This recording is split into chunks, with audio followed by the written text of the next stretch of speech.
ओम नमो भगवते वासुदेवाय नमः। जय श्री कृष्णा। अगर कोई आपसे पूछ ले कि हिंदू धर्म में कितने पुराण हैं और उसमें क्या लिखा है, तो क्या आप जवाब दे पाएंगे? नहीं ना। आज का यह वीडियो उसी पर आधारित है कि पुराण क्या है और कितने हैं और उसमें क्या क्या लिखा गया है। पुराण का अर्थ है प्राचीन आख्यान या रचना। सनातन धर्म में सभी धार्मिक ग्रंथों में पुराणों का विशेष महत्व है। ये प्राचीनतम ग्रंथों में से एक है और इनमें लिखी बातें आज भी प्रासंगिक है। पुराणों में हमारा हिंदू धर्म, संस्कृति और सभ्यता का विस्तार से वर्णन है। पुराणों में हिंदू धर्म में ईश्वर, ऋषि मुनियों, वीर राजाओं और उनके जीवन की कथाएं और सिद्धांत विस्तार से वर्णित है। ये संस्कृत में लिखे गए थे, जिन्हें बाद में हिंदी और अंग्रेजी में अनुवादित किया गया ताकि आम जनता इन्हें पढ़ सके, समझ सके और अपने जीवन में लागू कर सके।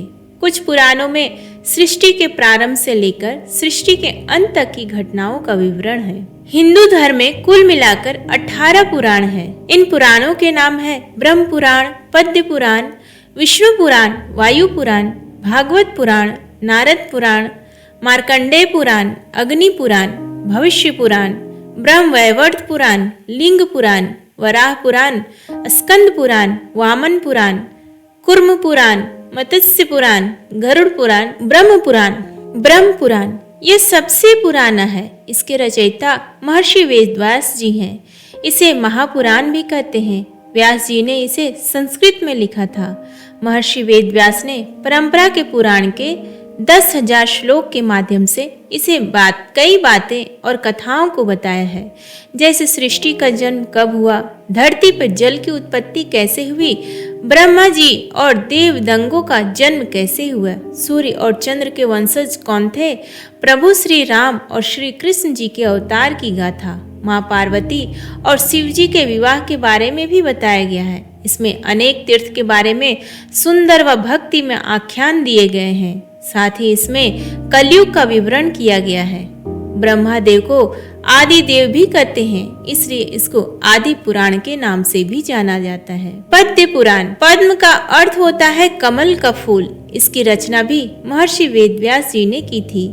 इसमें कुल 55,000 श्लोक हैं। इसमें बताया गया है कि ब्रह्मा देव श्री नारायण जी के नाभि कमल से उत्पन्न हुए थे और उन्होंने सृष्टि की रचना की थी। इसके 5 खंडों में सृष्टि खंड, भूमि खंड, स्वर्ग खंड, पाताल खंड और उत्तर खंड में भगवान विष्णु की महिमा, श्री कृष्ण और श्री राम की लीला, पवित्र तीर्थ की महानता, तुलसी महिमा, विभिन्न व्रत के बारे में सुंदर और अद्भुत विवरण दिया गया है। विष्णु पुराण यह 6 भागों में विभाजित है। कई ग्रंथों में 23,000 श्लोक का उल्लेख मिलता है, परंतु इस समय 7,000 श्लोक ही मिलते हैं। यह वेद व्यास के पिता पराशर ऋषि द्वारा रचित है। प्रथम अध्याय में सृष्टि की उत्पत्ति, काल का स्वरूप तथा ध्रुव, पृथु तथा प्रहलाद के रोचक कथाएं दी गई है। दूसरे अध्याय में लोकों को स्वरूप, पृथ्वी के 9 खंडों, ग्रह, नक्षत्र, ज्योतिष का वर्णन मिलता है। तीसरे अध्याय में मनवंतर वेद की शाखाओं का विस्तार, गृहस्थ धर्म और श्राद्ध विधि के बारे में बताया गया है। चौथे अध्याय में सूर्यवंश और चंद्रवंश के राजा के वचन और उनकी वंशावलियों का संपूर्ण वर्णन किया गया है। अध्याय 5 में भगवान श्री कृष्ण के चरित्र का वर्णन मिलता है और छठे अध्याय में प्रलय और मोक्ष के बारे में उल्लेख मिलता है। वायु पुराण, इसके रचयिता श्री वेदव्यास जी हैं।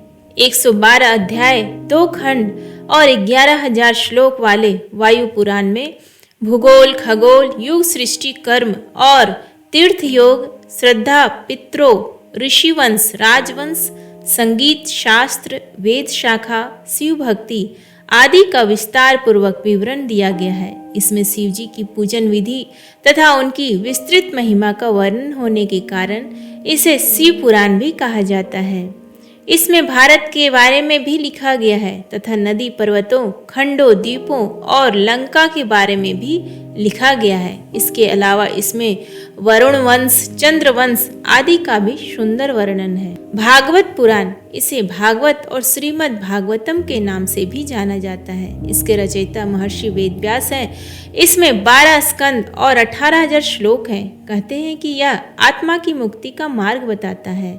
इसका मुख्य बिंदु प्रेम और भाव भक्ति है। इसमें श्री कृष्ण को भगवान के रूप में बताया गया है और उनके जन्म प्रेम लीलाओं का विस्तार पूर्वक विवरण दिया गया है। इसमें पांडवों और कौरवों के बीच हो रहे महाभारत युद्ध और उसमें श्री कृष्ण की भूमिका के बारे में भी बताया गया है। साथ में ही श्री कृष्ण ने कैसे देह का त्याग और कैसे द्वारका नगरी जलमग्न हुई तथा कैसे समस्त यदुवंशियों का नाश हुआ, यह भी बताया गया है। नारद पुराण, इसको नारद मुनि पुराण भी कहा जाता है। ऐसा माना जाता है यह स्वयं नारद मुनि ने कहा और जिसे महर्षि वेदव्यास जी ने संस्कृत भाषा में लिखा था। इसमें शिक्षा, ज्योति, व्याकरण, गणित और ईश्वर की उपासना की विधि का विस्तार पूर्वक विवरण दिया गया है। इसमें 25,000 श्लोक है। इसके 2 भाग हैं।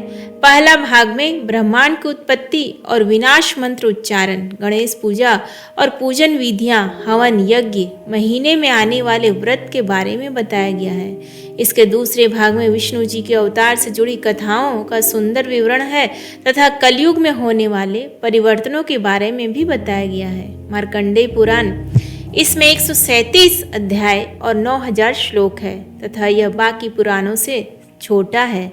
महर्षि मार्कंडेय द्वारा कहे जाने के कारण इसको मार्कंडेय पुराण भी कहते हैं। ऐसा कहा जाता है कि यह दुर्गा चरित्र के विवरण के लिए जाना जाता है। इसमें ऋषि ने मानव कल्याण के लिए भौतिक, सामाजिक, आध्यात्मिक और नैतिक विषयों के बारे में बताया गया है। इसमें पक्षियों के पूर्व जन्म और देव इंद्र द्वारा मिले श्राप के कारण हुए रूप विकारों के बारे में बताया गया है। इसमें द्रौपदी के पुत्रों की कथा, बलभद्र तथा हरिश्चंद्र की कथा, बक और आदि पक्षियों के बीच हुए युद्ध, सूर्य देव के जन्म आदि का भी उल्लेख है। अग्नि पुराण, इसके रचयिता महर्षि वेदव्यास है। इसका नाम अग्नि पुराण इसलिए पड़ा क्योंकि इसे स्वयं अग्निदेव ने गुरु वशिष्ठ की सुनाया था। विस्तृत ज्ञान और विविधताओं के कारण इसका विशेष स्थान है। इसमें त्रिदेव अर्थात ब्रह्मा, विष्णु जी और शिव जी की पूजन एवं विधि का उल्लेख है।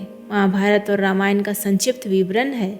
इसके साथ ही इसमें कर्म और मत्स्य अवतार, दीक्षा विधि, सृष्टि का सृजन, वास्तुशास्त्र, पूजा मंत्र आदि का सुंदर प्रतिपादन है। इसमें 383 अध्याय और 12,000 श्लोक हैं। इसको विष्णु भगवान का बायां चरण भी कहते हैं। यह आकार में सबसे छोटा है, फिर भी इसमें सभी विधाओं का समावेश है।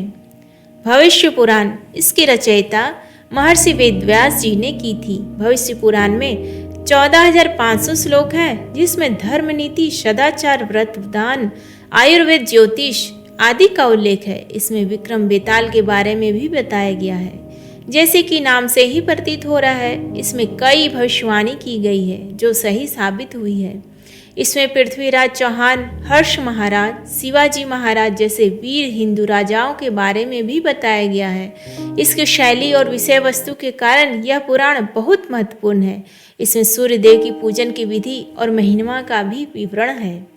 ब्रह्मवैवर्त पुराण, इसके रचयिता वेद व्यास हैं। इसमें 218 अध्याय और 18,000 श्लोक है। इसमें यशोदानंदन श्री कृष्ण को ही पर ब्रह्म माना गया है और यह भी माना गया है कि उनकी इच्छा के अनुसार इस सृष्टि का निर्माण हुआ है। इसमें श्री राम और श्री कृष्ण की लीला, गणेश जी के जन्म और उनकी लीलाओं का भी विवरण है। इस पुराण में धरती पर जीवों की उत्पत्ति कैसे हुई और कैसे सृष्टि के निर्माता ब्रह्मा जी ने धरती, जल और वायु में अनगिनत जीवों के जन्म और उनके लिए पालन पोषण की व्यवस्था की बात की है। इस बात का विस्तार पूर्वक विवरण है। लिंग पुराण, इसके रचयिता महर्षि वेद व्यास जी हैं। इसमें 11,000 श्लोक में शिव महिमा का सुंदर चित्रण किया गया है। इसमें भोलेनाथ का 28 अवतारों के बारे में भी बताया गया है।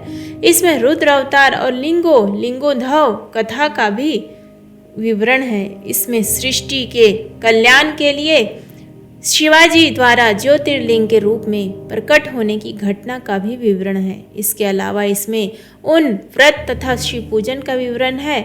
इसको करने से मुक्ति की प्राप्ति होती है। वराह पुराण, इसके रचयिता महर्षि वेद व्यास हैं। इस पुराण में 270 अध्याय और 10,000 श्लोक हैं। इसमें विष्णु जी के वराह अवतार का उल्लेख है। ऐसा माना जाता है कि विष्णु जी धरती के उद्धार के लिए वराह रूप में अवतरित हुए, इसलिए इसे वैष्णव पुराण भी कहा जाता है। इसमें वराह अवतार की विस्तृत व्याख्या का वर्णन किया गया है।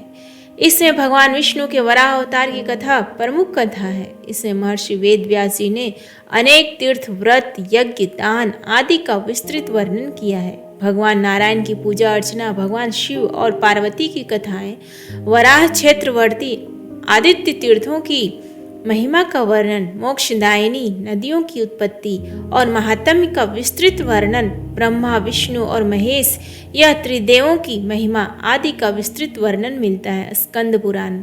यह श्लोकों की दृष्टि से सभी पुराणों में सबसे बड़ा है। इसमें भगवान शिव के पुत्र कार्तिकेय द्वारा शिव तत्व का विस्तृत वर्णन किया गया है, इसलिए इसका नाम स्कंद पुराण है। स्कंद का अर्थ है क्षरण, अर्थात विनाश संहार के देवता हैं। तारकासुर का वध करने के लिए कार्तिकेय का जन्म हुआ था। भगवान स्कंद कार्तिकेय के द्वारा स्कंद पुराण कहा गया है। इसमें बद्रिकाश्रम, अयोध्या, जगन्नाथपुरी, काशी, शाकंभरी, कांची, रामेश्वरम, कन्याकुमारी, प्रभास, द्वारका आदि तीर्थों की महिमा का वर्णन किया गया है। इसमें लौकिक और पारलौकिक ज्ञान से भरा पड़ा है। इसमें धर्म, भक्ति योग, ज्ञान और सदाचार के मनमोहक वर्णन मिलता है। आज भी हिंदू के घर में स्कंद पुराण में वर्णित व्रत, कथा, पद्धतियों, आचारों किए जाते हैं। इसमें भगवान शिव की महिमा, शिव पार्वती विवाह, कार्तिकेय जन्म कथा और सती चरित्र आदि का विस्तृत वर्णन किया गया है। सत्यनारायण व्रत कथा जो हिंदुओं के घर घर में प्रसिद्ध है, यह कथा इस पुराण में मिलती है। वामन पुराण, इसके आदिवक्ता महर्षि पुलस्त्य ऋषि हैं और आदि प्रश्नकर्ता तथा श्रोता देवर्षि नारद हैं। नारद जी ने वेद व्यास जी ने अपने शिष्य लोमहर्षण सूत को और सूत जी ने नैमिषारण्य में सौनक आदि ऋषि मुनियों को इस पुराण की कथा सुनाई थी। इसके उपक्रम में देवर्षि नारद के द्वारा प्रश्न और उसके उत्तर के रूप में पुलत्स्य ऋषि का भगवान विष्णु के वामन अवतार की कथा, भगवान शिव का लीला चरित्र, जीमूत वाहन आख्यान, ब्रह्मा का मस्तक छेदन तथा कपाल मोचन आख्यान का विस्तार पूर्वक वर्णन है। वामन पुराण उत्तर भाग और पूर्व भाग से युक्त है। इसमें कूर्म कल्प के वृत्तांत वर्णन के साथ त्रिवर्ण की कथा है। इसमें भगवान विष्णु के अवतार वामन, नर नारायण तथा भगवती दुर्गा के उत्तम चरित्र के साथ प्रहलाद तथा श्री दामा आदि भक्तों के बड़े रम्य आख्यान है। मुख्यतः वैष्णव पुराण होते हुए भी इसमें शैव तथा शाक्तादि धर्मों की श्रेष्ठता एवं ऐक्य भाव की प्रतिष्ठा की गई है। इसमें दक्ष यज्ञ, विध्वंस, हरि का काल रूप, कामदेव दहन, अंधक वध, बालिका आख्यान, लक्ष्मी चरित्र, प्रेतोपाख्यान आदि का विस्तार से वर्णन किया गया है। इसके अतिरिक्त इसमें प्रहलाद का नर नारायण से युद्ध, देवों असुरों के भिन्न भिन्न वाहनों का वर्णन, वामन के विविध स्वरूपों तथा निवास स्थानों का वर्णन, विभिन्न व्रत, स्तोत्र और विष्णु भक्ति के उपदेशों का वर्णन किया गया है। इसमें कुरुक्षेत्र, कुरुजांगल, पृथुदक आदि तीर्थों का विस्तार पूर्वक वर्णन, श्री दुर्गा चरित्र, तप्ती चरित्र, कुरुक्षेत्र वर्णन किया गया है। इसके अनुसार बालिका यज्ञ कुरुक्षेत्र में ही हुआ था। कूर्म पुराण का ज्ञान सर्वप्रथम भगवान विष्णु ने कूर्म अवतार धारण करके राजा इंद्रद्युम्न को सुनाया था। पुनः इस कथा का ज्ञान भगवान विष्णु ने समुद्र मंथन के समय इंद्रादि देवताओं तथा नारद जी आदि ऋषि मुनियों को सुनाया था। तीसरी बार रोमहर्षण ऋषि द्वारा नैमिषारण्य के 12 वर्षीय महासत्र के प्रसंग पर पवित्र कूर्म पुराण का ज्ञान 88,000 ऋषियों को सुनाया था। इसका यह नाम भगवान विष्णु के अवतार कूर्म द्वारा सुनाया गया है, इसलिए कूर्म पुराण विख्यात हुआ है। इसमें भगवान विष्णु के कूर्म अवतार धारण करने के बाद समुद्र मंथन के प्रसंग में महालक्ष्मी की उत्पत्ति का वर्णन और महात्मा में महालक्ष्मी तथा राजा इंद्रद्युम्न का वृत्तांत वर्णन, राजा इंद्रद्युम्न के द्वारा विष्णु के स्तुति वर्णन और पर ब्रह्म के रूप में शिव तत्व का भली भांति ज्ञात किया गया है। इसके अतिरिक्त कूर्म ज्ञान पुराण में भगवान श्री कृष्ण का भगवान शिव की तपस्या का वर्णन, शिव के अवतारों का वर्णन, लिंग महात्म्य का वर्णन, चारों युग और युग धर्म का वर्णन, तीर्थों का महात्म्य और 28 व्यासों का उल्लेख किया गया है।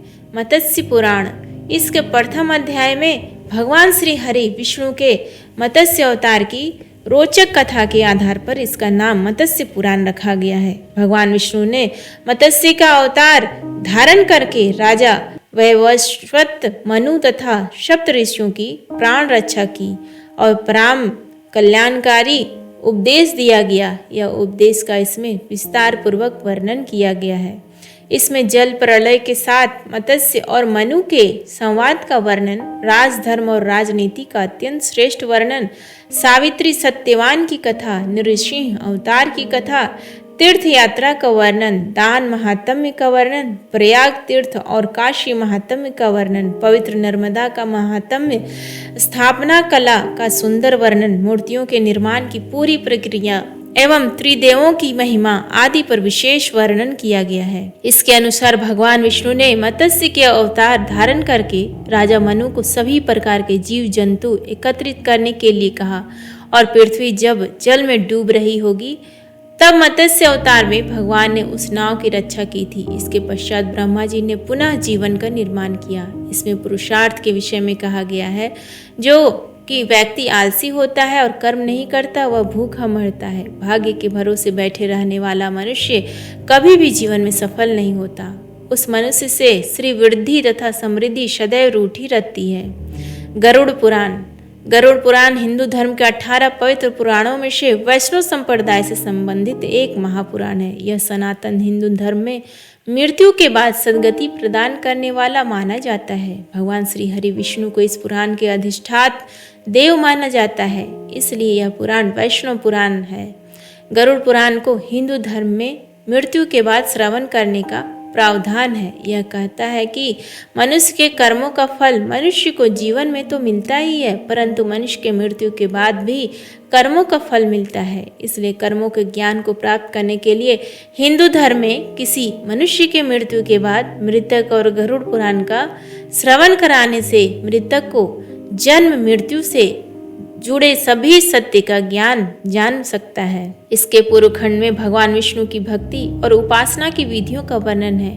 प्रेत खंड में प्रेत कल्प का विस्तार से वर्णन के साथ साथ विभिन्न नरकों में जीव के जाने का वर्णन मिलता है। इसमें मृत्यु के बाद आत्मा की क्या गति होती है, आत्मा किस प्रकार की योनियों में जन्म लेता है, उसका वर्णन, प्रेत योनि से मुक्ति किस प्रकार पाई जा सकती है उसका वर्णन और नरकों के दारुण दुख से कैसे मोक्ष प्राप्त करने का वर्णन आदि का विस्तार पूर्वक विवेचन किया गया है। भगवान श्री हरि विष्णु का वाहन पक्षीराज गरुड़ को कहा जाता है। एक बार भगवान विष्णु से पक्षीराज गरुड़ ने प्रश्न पूछा कि मृत्यु के बाद प्राणियों की स्थिति, जीव की यमलोक यात्रा, विभिन्न कर्मों से प्राप्त होने वाले नरकों, योनियों तथा पापियों की दुर्गति से संबंधित अनेक गुण एवं रहस्य युक्त है।